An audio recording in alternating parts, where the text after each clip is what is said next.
क्योंकि बताए दिए है आगे चल करके सब धंधों में नुकसान होने वाला है। सब धंधों में है नुकसान सिवाय एक ईश्वरीय धंधे के। ईश्वरीय धंधा ऐसा बढ़ेगा दुनिया में कि जिसमें पैसे की भरमार हो जाएगी। सारी दुनिया का सोना चांदी तुम्हारे चरणों में आकर के गिरेगा। तो कौन सा धंधा करना चाहिए है? और करते कौन सा है? अभी भी भारत के अंदर देख लो चाहे दूसरे देशों में, जो भी कल कारखाने हैं पुराने पुराने चलने वाले, वो सब बंद होते जा रहे हैं। जो धंधाधोरी करते हैं वो जानते हैं कि छोटे छोटे धंधों में अब कोई कुछ फायदा होता नहीं है। जो बड़े बड़े धंधे चल रहे हैं बड़े लेवल पर, उनमें फायदा हो रहा है।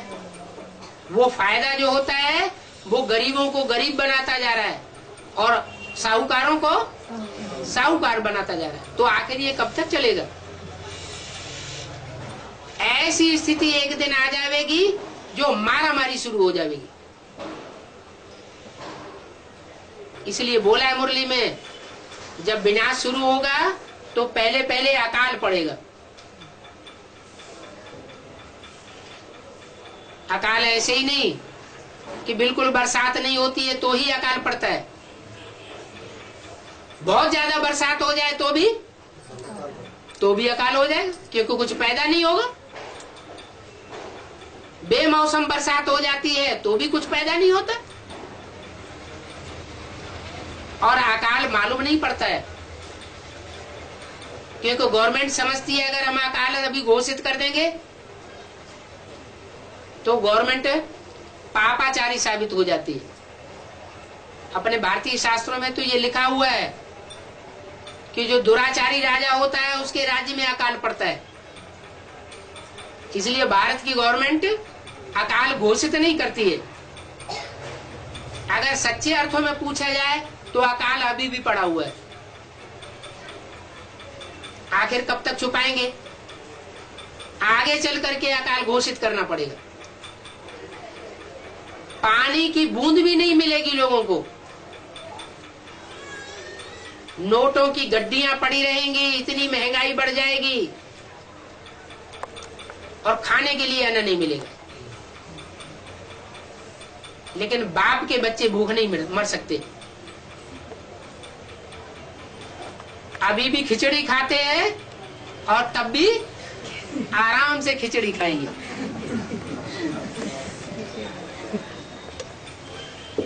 दुनिया के जो झूठे झूठे धंधे हैं, झूठे झूठे धर्म संप्रदाय फैले हुए हैं, उनमें पैसे की कमी नहीं पड़ती कभी भी। तो शिव बाबा आकर के तो सच्चाई का धंधा करता है, सत्य ज्ञान सुनाता है, सत्यों की स्थापना करता है। उसमें पैसे की कमी पड़ने की कोई बात नहीं हो सकती। तो बाबा आया हुआ है, तुम बच्चों को सारा दिन बाबा बाबा याद आने चाहिए। अभी यहाँ दैवी गुण धारण करने हैं, इस समय तुम ये धारण करेंगे तो फिर वो संस्कार साथ जाएंगे। जैसे बाबा मिलिट्री के लिए समझाते हैं कि वो मिलिट्री वाले संस्कार ले जाते हैं। यहाँ लड़ाई में मरते हैं तो वहां भी जाकर के जन्म लेते हैं और फिर मिलिट्री में भर्ती हो जाते हैं। उनके संस्कार ही ऐसे पड़ जाते हैं कि उन्हें लड़ाई लड़नी ही लड़नी है। तुम्हारी भी रूहानी मिलिट्री है।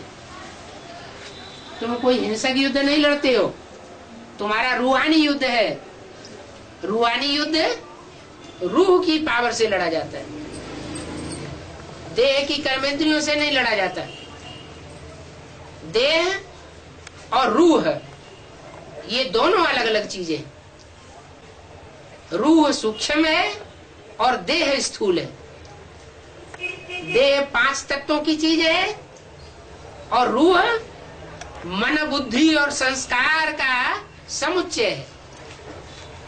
और रूह को पहचान देने वाला रूहानी बाप है। वो रूहानी बाप आकर के हमको बता रहा है कि बच्चे सुबह उठो तो सबसे पहले क्या याद आना चाहिए? अपनी आत्मा याद आए। ये आत्मा का फाउंडेशन सवेरे सवेरे अमृत वेले अगर पक्का डाल लेंगे तो सारा दिन आत्मा की और परमात्मा की याद सहज होती जाएगी। स्वस्थिति बनावेंगे तो परिस्थिति से दूर रहेंगे, परचिंतन होता है उससे दूर रहेंगे, परेशानी से दूर रहेंगे। कहते भी है हम बहुत परेशान हैं, इसका मतलब आत्मा की स्थिति की शान में नहीं है। अगर आत्मिक स्थिति की शान में रहे तो सारी परेशानियां हल्की हल्की दिखाई पड़ती है। जैसे कोई हवाई जहाज में ऊपर चला जाता है तो नीचे की चीजें छोटी छोटी दिखाई पड़ती है। ऐसे ही अगर रूहानी स्टेज बना ली जाए, आत्मिक स्टेज बना ली जाए तो इस दुनिया की बड़े से बड़ी परेशानी बहुत छोटी छोटी हल्की हल्की दिखाई पड़ेगी। तो अभी बाप आए हैं हल्का बनाने के लिए, वो खुद भी हल्का फुल्का है और हमको भी आकर के हल्का फुल्का बनाता है। वो सन्यासी होते हैं, सन्यास करते हैं घर घर का, जंगल में चले जाते हैं, जंगल में चले जाते हैं फिर भी खाते क्या है? कहां से आता है उनके पास खाना है? भगवान उनको खाना दे देते हैं या कोई लाते हैं उनके पास खाना बना करके है? गृहस्थी लोग शहरों से गांव से खाना बनाकर उनके पास ले जाते हैं। तो गृहस्थियों का खाना खाएंगे, अन्न खाएंगे तो मन कैसा बनेगा है? घरगस्थ की जो कीचड़ पट्टी की दुनिया से आया बना हुआ अन्न है वो उनकी बुद्धि को खराब करेगा कि नहीं करेगा? तो उनको जन्म कहाँ मिलता है? गृहस्थियों के पास जन्म लेना पड़ता है। माना सिर्फ घर बार छोड़ देने से काम नहीं चलेगा। संग दोष और अन्न दोष ये दोनों त्यागने पड़े। संग दोष कैसे त्यागे? हम बुद्धि से एक बाप का संग करें। इस दुनिया में सब झूठे हैं, झूठों को याद करेंगे तो झूठे बनेंगे। एक सत्य बाप को याद करेंगे तो सच्चे बनेंगे। संग दोष टूटता जाएगा। और अन्न दोष, अन्न दोष के लिए जितना हो सके जो ज्ञान में चलने वाली आत्माएं हैं उनका भी कोई ठिकाना नहीं, क्योंकि हम किसी के साथ साथ पीछे पीछे नहीं फिरते हैं कि कौन कैसा पुरुषार्थी है। हाँ, अपने घर परिवार में तो हम 24 घंटे देखते हैं, साथ में रहते हैं। तो अगर उनकी धारणा अच्छी है तो उनके हाथ का बना हुआ भोजन ले सकते हैं। धारणा अच्छी नहीं है तो भोजन बनाने में आजकल देर नहीं लगती। कुकर निकला है, 10 मिनट में भोजन तैयार कर देता है। उसमें दाल डालो, चावल डालो, आलू डालो, 10 मिनट में तैयार हो जाता है। तो भोजन की कोई ऐसी समस्या नहीं है। कोई कहते हैं कि हमें भोजन बनाना नहीं आता। अरे मनुष्य क्या नहीं कर सकता है? मनुष्य दुनिया के सारे काम करता है तो भोजन बनाना नहीं सीख सकता है। बहानेबाजियां कर लेते हैं। कोई कहते हैं हमें 10-15 दिन के लिए बाहर जाना पड़ता है, 5-5 दिन हमें बाहर रहना पड़ता है। बाप कहते हैं कि तुम डबल रोटी और दूध से भी काम चला सकते हो,